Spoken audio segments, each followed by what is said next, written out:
Ayan ho. Grabe po ang nangyari rito. Yan po ang kinalabasan. Dahil po sa kalamidad at klami. Kasama ko si Pastor Rod ngayon. At namimigay po kami ng lugaw sa House of Prayer. Ayan po, grabe. Ang tindi rito. Lagpas bubong po ito. Humupa lang ngayon.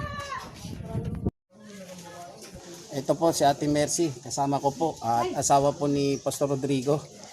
At yan po, at nandito kami, tumutulong po kami sa isang church, nakasama natin si Pastor Jun Madugdano. Padagdag ng dalawa ate. Ay, opo, opo. Sige yan. Sige. Sige lang po, opo. O, ito po yung House of Prayer. Salamat po sa Panginoon na ginagamit ang Meals and Values. Glory to God po. Nandito tumutulong po tayo. Ito ho, nag-iimpake pa po kami. Kasama po si Pastor Rodrigo Progoso. Salamat dahil sa panahon at napakabuting puso sa mga gawain ng katulad ng ganito. Ayan po ang nangyayari. Kita nyo po paligid. Dito lang po ito sa 1K2, Kasiglahan. At kanina pa po kami, galing po kami sa 1K, Kasiglahan. At ito mamimigay pa po kami.